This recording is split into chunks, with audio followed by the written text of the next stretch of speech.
Now, I'd like to remind everyone about a few housekeeping things here. For the audiences who are joining us online, you can ask your questions. I'm very, very interactive in the way I run these sessions. So please ask your questions online using the globsec app. I have my tablet with me. The session time here is 30 minutes, and that will include all the questions from you. If you do have a question here in the audience, please raise your hand. Do stand up. Give me your name, the organization you represent, and keep your question quite short. We're running very short on time, so I want to ensure that we get in as many of your perspectives and questions as possible. I also want to make sure that our online audience knows to make sure that when you ask your question, please keep it succinct so that I'm not trying to figure out what exactly you're trying to ask, and that saves a heck of a lot of time too. Minister Jaishankar, thank you very much. Day 2 of your trip to the CEE.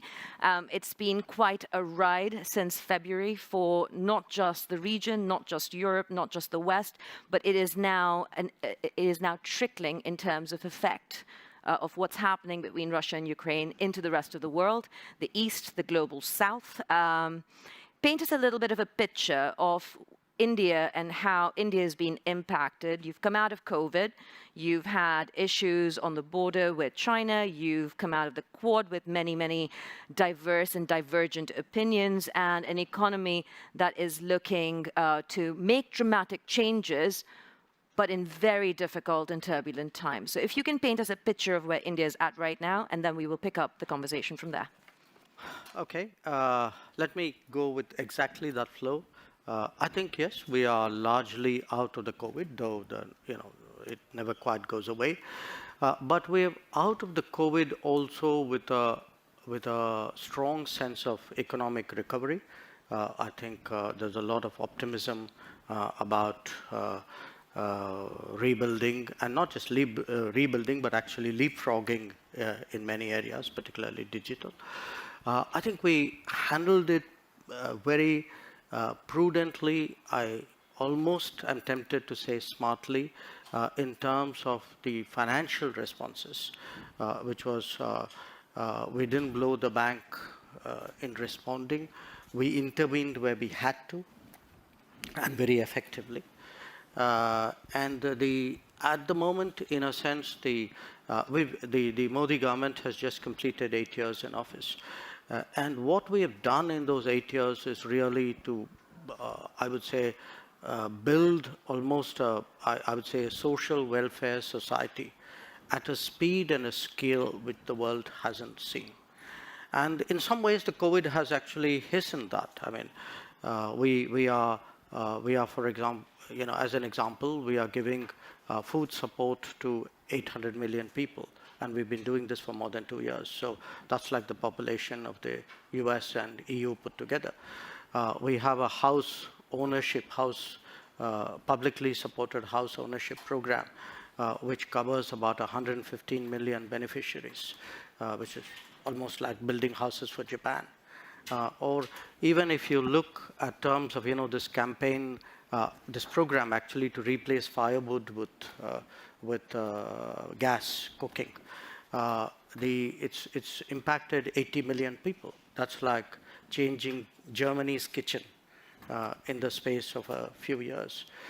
So there's a lot going on there. And why I mention that is many of the global developments today have the potential of actually putting that under stress.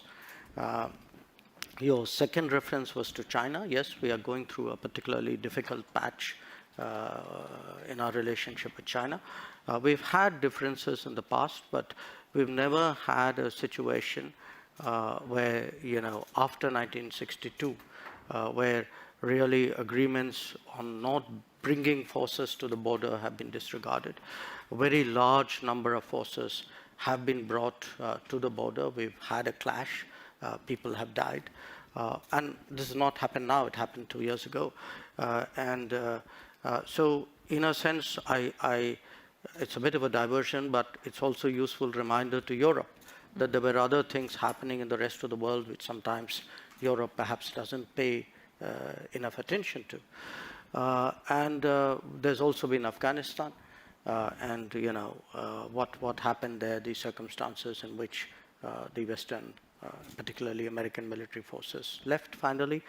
And now we have Ukraine, and coming into this region, it's a region which I know well. I have lived here in Budapest and in Prague. And it's a region which has been very helpful to us when we wanted to get 20,000 students out of Ukraine. Slovakia, Hungary, Poland, Romania, even Moldova. But I think it's also important for people in the region to realize how this is playing out in the rest of the world, that it is creating a huge fuel crisis, a food crisis, a fertilizer crisis, pushing inflation in low-income societies which don't have the margins really to absorb that. And so it can very quickly become political in many societies.